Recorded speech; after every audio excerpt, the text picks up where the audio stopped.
Hey y'all, this is AL Pick Madame, and it is just about bedtime for me. I gotta work in the morning, y'all. It's been a long weekend, but I gotta get back at it. So this is gonna be a thoughts post. So let's go ahead and get into it. I don't wanna be before you very long. So yeah, I saw the Real Housewives of Potomac, the second part of the reunion tonight. It was so. I mean, the focal point for me was, really getting down to the bottom of the butt grabbing scandal and all that stuff, and him actually saying something about wanting to perform oral transactions on one of the husbands, which I already knew it was Juan. I don't even know why Robin was like, I'm just not gonna repeat who it was. And I'm just like, girl, we know it's Juan. Like, you need to stop. So yeah, it was Juan who he said that about. And apparently when he does come out, Michael, he's going to still deny everything. Him and Karen are gonna kind of get into it, and ain't nobody here for it. Like, everybody's just like, yeah, ain't nobody got time. And I just wish Ashley would stop acting as if her husband is just completely innocent of things. And I'm just like, girl, okay, are you this defensive of him because you finally secured the baby and you want to secure the money that he still has coming in from the businesses that he has? Like, is that what this is? Because otherwise, this ain't making sense to me for you to just be like, these things are not true. Y'all was just talking and y'all are going behind my back, and when y'all should have been supporting me with all these things that have been going on, y'all never called me, y'all never texted me. All y'all were doing was going behind my back and laughing about the situation. Nobody cared. And I'm just like, girl, what are you talking about? Like, I'm gonna need for you to care about yourself. I was just like, when I found out in real life that she had gotten pregnant, I was like, girl, why? Why are you getting pregnant by this man? And he probably don't even want you like that. Shoot, he got enough money to be like, okay, I done had this baby with her, but what I'm gonna do is I'm gonna take it and I can take care of it because she ain't really got no job like that. And I make way more money than her. So yeah, like, I don't know. I just don't, I don't know. I don't know how I feel about them like that. I mean, even from the beginning, since they first put them on here, I haven't really felt that much of a genuine connection between the two of them. It's just always seemed forced. Maybe it's just that they seem so different, And I mean, I've literally seen people who are from two different cultures or whatever, and even though they are very different, they actually had an amazing connection. People could see it. Nothing seemed forced. So I don't know. I don't care. I believe her husband did everything that we have been seeing play out over the past few years and then some. And it's just the fact that he has so much money. He can pay people off. He can pay really amazing lawyers to make stuff go away, use certain legal jargon in order to get off. Like, I mean, I just feel like that's the open and shut case for him. So that's why he could just be like, the case was thrown out or whatever. And I'm just like, that doesn't mean anything. Just because the case was dismissed does not prove whether or not you did something or not. Like, take a lie detector test. Do that. Take that lie detector test. Like, I done told people, a lot of this stuff that's been going on, like that Antonio Brown situation, I got a coworker right now. I'm cool with him or whatever, but as far as that situation go, I don't know who to believe. But at the same time, despite the fact that this stuff had been going down at his house, you know what I'm saying? Take a lie detector test.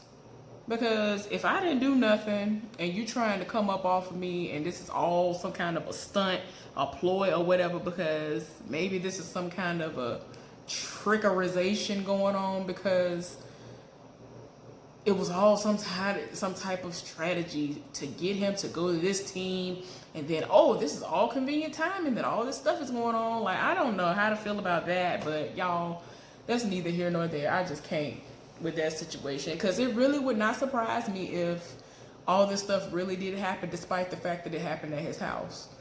And a lot of people are like, well, with one of the women, this happened, and she getting married now, or got married, but she was with him not long before all this. And I'm just like, look, I don't know. I wasn't there. I just wish these people would take lie detector tests and go on. Because if that were me, that's what I would do. You ain't finna sit up here and accuse me of stuff, and then I'm just gonna say, well, you know, I had a high-powered lawyer and I got off, because that's exactly the way it's gonna seem to me. So anyway, y'all, ain't nothing really going on this show. Giselle and Karen are basically neck and neck when it comes to who is supposed to be like the main person that everybody gonna look at, and who sits the highest out of all the women up there. And I'm like, oh Lord, whatever.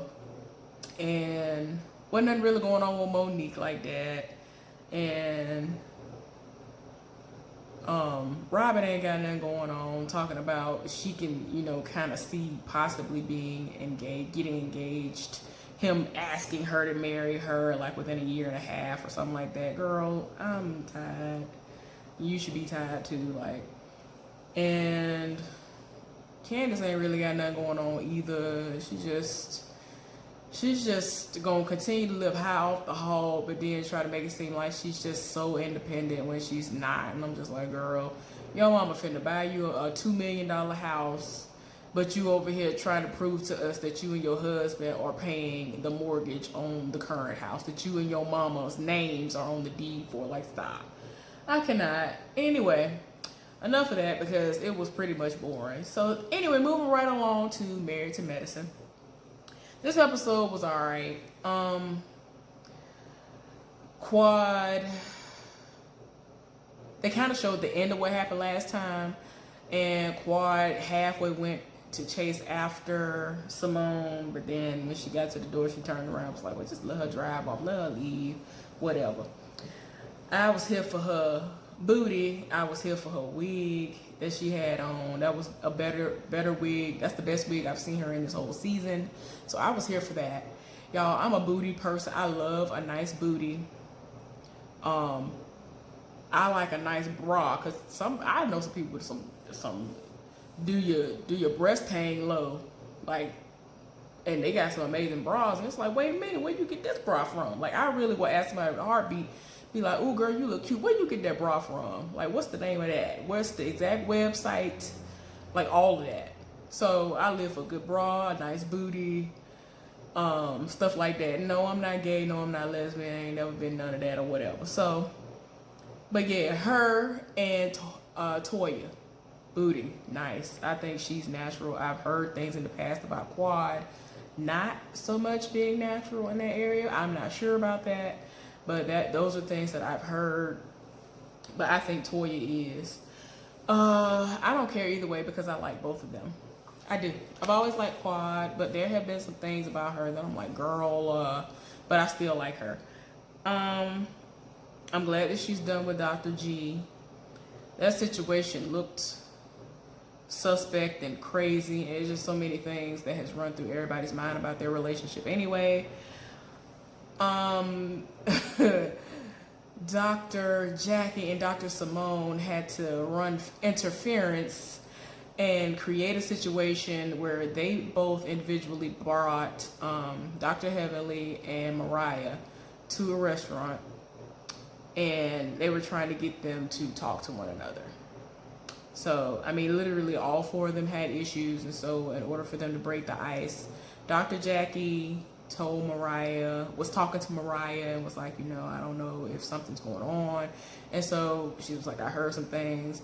And of course, Mariah was like, well, you know, the accusatory stuff was going on, these alleged drug, you know, speculations have been brought up. And I just wish that with you having this podcast that you would have done some fact checking instead of just repeating this. And they kind of try to make it seem like they squash things and that they good. So then Simone took it upon herself to speak to Dr. Heavenly a little bit. And Dr. Heavenly was like, well, I don't know what's going on, whatever. And she was like, well, you know, things just aren't how they used to be. And Because, you know, they used to be like really, really cool. That's why I was like, okay, what in the world? Like, it didn't make sense to me. And she was just like, you know, I'm hurt because I had a moment with you and I talked to you privately about my husband not having a job and how frustrated I was about it. But you went to social media and told the whole world what the situation was. Dr. Heavenly didn't think that it was that big of a deal because we all knew that he didn't have a job. But what happened was he didn't have a job. So he decided to take off like for the rest of the year and just not work. And she was frustrated with that. And Dr. Heavenly has a problem with her, meaning Dr. Simone, because of her husband's actions. With him going on social media and repeating what Mariah said about pressurizing her house and contamination. And she was just like, I feel like the men should stay in a men's place and not say stuff like that. And she had the nerve to say that their husbands are completely different and her husband would never do this, and I don't understand why your husband did that. And so she was like, you cannot try to speak on what a man would do because you're not a man, which is true. But I mean, I see Dr. Heavenly's point too, because I don't think her husband would do that. And her husband is everything. So they're trying to work on something. I don't know if it's gonna work out or not. And also Dr. Heavenly and Mariah had a heart-to-heart and they were trying to talk and it went okay. Like, everybody talked to who they needed to talk to. They had heart-to-hearts. It was all right, I guess. But we gonna see how long that lasts. Dr. Heavenly had a moment where she was talking to her daughter, Alora, and her father came home and he was just like, look, 30 years old is what I'm looking at, you know, for you to start dating. And so, you know, her mama was like 18, 19. And then she was like, yeah, I'm gonna go because, yeah. And I'm like, girl, I know that's right. And, you know, Damon is in his feelings because it was like, she used to want to go out to the movies all the time. She don't hardly even ask me no more. And, you know, when I see him, he reminds me of my father, not because of his age or how he looks or anything. It's just, I was a daddy's girl. The main thing I don't like about the main thing I don't like about Dr. Heavenly is that she wants to try to control every single aspect of her child's life. Alora was the type of child that she would spend a lot of time with her parents and all this other stuff. And she literally is a mini-me to Dr. Heavenly. And it's like, okay, girl, I understand that, but she's growing up. She's a teenager now. Like, she ain't trying to be around you like that no more. Now, you and your feelings about that. Like, I get that, but calm down. And she's just doing too much. I just wish she would calm down. Alora seems like she has her head on straight, so I feel like she should just calm down when it comes to that. But like I was saying with Dr. Damon, he just reminds me of my daddy because I was a daddy's girl and I always wanted to be around my daddy. I was fascinated by the things he did because he worked for the state of Alabama as a mechanic. So I was very fascinated by that stuff. I was a tomboy for a while. So I was really here for all that stuff. But since I'm a girl, he ain't show me none of this stuff. I wish he had shown me how to change tires and all that stuff. Like the bare minimum. I really wish he had shown me that, how to change my oil, how to change out a tire, and like little stuff like that. But he never did. So yeah, so I get it.